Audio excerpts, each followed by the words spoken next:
Hey you guys, how you doing? Flying Koi here. The Flying Koi here. So I just came from an event. It was a week ago, right? It was a week ago in Florida. Oh, Florida, that was the good part. Warm weather, awesome ocean, the swaying palm trees. It was great. It was great, it was worth it. And the event itself was fantastic. Between 200 and 500 people, I lost count. I spoke to many people. I spoke to lots of gals, lots of guys, and made connections. It was pretty nice. And everybody had a great vibe to them. Everybody was there, open, eager to meet, patient with one another. It was pretty nice. I saw a few things that I guess were a lesson to me personally. Something that I learned from. So at some times it was hard to connect, and then I saw why. So overall, in events like that, like dating events, right, with when you have a lot of people, it is usually hard to connect because you have crowds, you have a lot of people, you don't know who to approach, and when you approach, you don't have much time to talk, right? Strangers, it's a small talking thing, and there's not much connection happening from small talk, right? The theory is small talk will lead to depth, right? But for that you need time, like you need to make like that small talk over a certain amount of time, and then the slope of the depth decrease and plunge. You need like sustained talks, like several of them. And in that venue, there's so many people, you had interruptions, you had people walking around you, the distractions, it was hard to maintain that. So depth didn't always happen.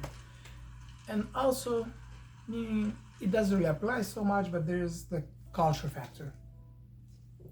There's a culture factor. Like we're raised in a culture that's kind of a business culture. People like networking. People like to look for opportunities, for profits, for margins, for logistics, for how make things work, for potential, potential losses. So the vibe was kind of a little business-like. People were kind of quick to dismiss because is it working? Am I gonna get some return on investment, or it's not gonna work? But this is not really a people's problem, it's a culture problem. And with awareness, we can shift into a different state. But these 3 points, that don't have crowds and interruptions, that hard for strangers to connect, and that business culture, that's true for any event, right? But here, this is what I saw. There were some people who connected.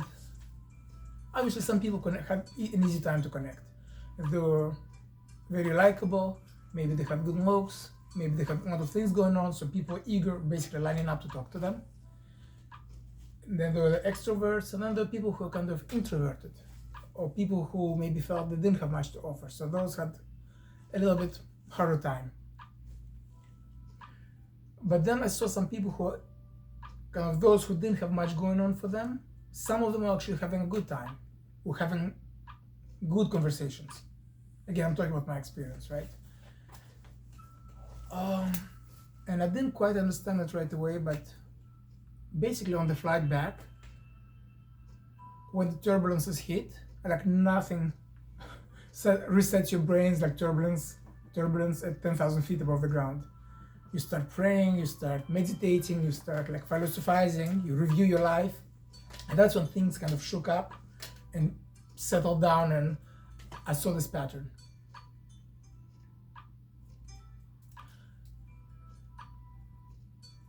Taking aside people who kind of are very likable and have the looks or whatever, they're popular, there's a type of people who were very easy to make connections with. Like I'd talk to a woman or to a guy, usually a woman, because it's kind of scarier to approach a woman. Not scary, but like we're more apprehensive, we're more cautious, right? Because who knows? And I'll get back to that. So I'll be talking to a woman, and it's like, what's your name? Where you from? Blah, blah, blah, and blah, blah, blah, and patati and patata, and blah, blah, blah. And then suddenly, like, we dive deep into sharing our life stories and things that happened to us and did not happen to us, and we just connect so well that like the angel in me wants to just jump out and give her a big hug. And the devil in me wants to jump out and cross space and time and take the trident and prod whoever was messing up with her, whoever or whatever, because we just connect on such a level. So it hit me. I saw this pattern. Basically, it has to do with trust. Trust on 4 levels. First, this trust with God or the universe. Doesn't matter. For us, doesn't matter if you're watching this, because if you're focusing too much on the difference between God and the universe, let me get to the next levels. So first, there's the trust in God and the universe, right? You know that they have your back. You know that God has your back. You know the universe aligns things for you. And you know things will work out well. The next level, so there's God and the universe. Then there's events. Time and space bends towards you. You're basically lucky. Then there's people. People are benevolent. People are nice towards you. People want the best for you. Maybe they don't know how to do it, but overall, they're good towards you. They want to do good. They want to help you if they have an opportunity. The 4th step is myself, yourself. You know that you have what it takes to get through life, to tackle things that come to you, to take care of business. So let's go back. So we know that God has our best interest in mind. And nothing's gonna come and spoil, because in the end, He's gonna help us, right? And the events, we're not basically lucky. That events somehow align, and at the end, everything's gonna be good. And again, as I said, people are benevolent and nice, and we have what it takes to get through life and to get things done. Maybe we're not at the top of our abilities, we're not the best professional out there, right? But we have a reasonably good amount of skill to get through life, to get through the conversations, to connect with people. And people won't feel weird things about us because they're also nervous and they also understand, and they want to make their due diligence to connect with you. So they're not going to think negatively about you. They're not pessimists, right? So people like that had an easy chance to connect, because they approached with an open mind. I'm just trying to focus on the fact that an open mind is not just an open mind. It's not just view a glass half full. That's simplifying things. There are components in it.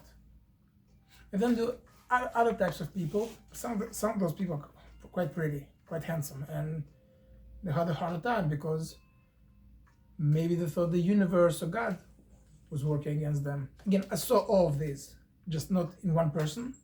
Some people had more, some people had less, right? Some people maybe felt that things won't work out their way.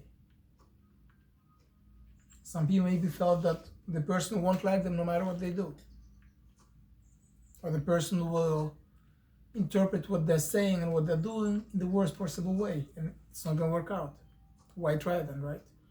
Or people felt unsure about themselves, in their skills and the ability to connect with someone, the ability to carry a conversation. And once you get into that, it forms a loop, and oh my gosh, what I'm gonna say, and once you don't know what to say, you're afraid, and your mind kind of shifts and closes. And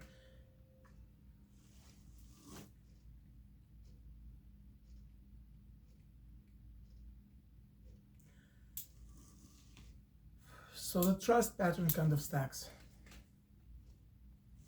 It stacks together. Sometimes it's all 4 that are absent or present. Sometimes it's part of them. And those who have the highest trust level, universe, God, nature, luck, people, themselves, they're the most open. They're the most open. They have the easiest time going through things. They have the easiest time approaching and talking to people and opening themselves up. And once you open yourself up, the other person also feels safer to open up if they're waiting on you. Or if the person opens up and you're afraid, you may not see them opening up. or you may still hold it off. And I mean, we get tired of opening up while the other person is not reciprocating, right? So it's easy to say just, oh, develop trust, right? It's easy to say that. It's easy to say, look at the best things. Talk is cheap. So there are 4 fixes that someone could do to improve those. 4 things that we could do.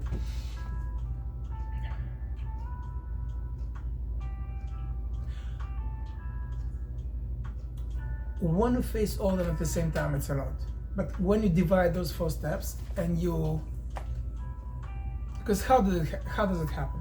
Maybe something happened in our life where things didn't turn out the best way, or the people who hurt us, or the events that didn't fall exactly how we wanted to,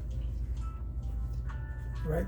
Or we're stuck in a situation where we didn't know how to handle things, and things went, the floor went out beneath our feet. And if we just sweep it under the carpet, we chuck it into the not lucky, not good enough, world against me bin, then it just stays with us. And we have this cloud above our head, and we transmit this vibe when we talk to people, that not good enough, not lucky enough, world was against me. But if we stop and go back and analyze these events, and we realize that, okay, when it rains, it's not that the sky wants to punish you. Everybody gets rained. There are times for rain, times for sunshine. And when it rains, everybody gets rained. And it's not only me, it's everyone. When something bad happens, something unpleasant, it's not the universe or God is out to punish you. It's something to learn from the situation, and it was learning practice. Maybe I didn't learn yet, but maybe I can learn now. Someone told me that challenges come our way to either scale them and become an alpinist, or to blame that mountain that we couldn't cross. There are only 2 ways basically to pass challenges. It's either to scale them and then we go higher, or to get stuck, try to go around them, but that takes more effort and time. And things about us, sometimes we don't have the skill. Maybe someone gave you a task you weren't prepared enough for, you didn't learn enough for it. And we chucked it into the bucket of not pleasant without realizing that maybe we could learn it. Maybe eventually down the line, when we grow up, become bigger, we can learn it. Maybe it's not something we can learn easily, but because it takes, maybe 20 hours to learn that set of knowledge. But if we spend 15 minutes a week over a few years, we would have that set of knowledge. But because we chucked it into an unpleasant bin, we didn't even revisit it. And we didn't understand that someone hurting us was because they had a bad day. And they just lashed out on us for no reason, but they didn't really mean to do it. But people have their own circumstances. And we just chuck everybody, all the people around us, in the same bin of people being mean to us. So the key basically is to look at each situation specifically and to try to make sense of it, of why it could actually have been good, and instead I'm interpreting it as bad. So that's what I've noticed. That's the pattern. And I was pretty surprised, because there's some people who are literally introverts, or people who didn't seem like much was going for them. They were really good and really popular. Some. The people for whom from far away you'd think oh my gosh, they're like rolling in butter. They're rolling in gold, and turns out they're having a hard time. That's including myself. I'm just giving a general example, right? Every day, every week, I'm learning new things about me, and I was like, I didn't know that about myself. Because if I was perfect, I'd have big wings. Actually, I'd have bigger wings. Because I'm the flying koi. So let's revisit things that we think are slowing us down, and realize that it's only a wind. It's a wind that we can harness and fly with it. Use it to soar. Here's the flying koi. Come fly with me.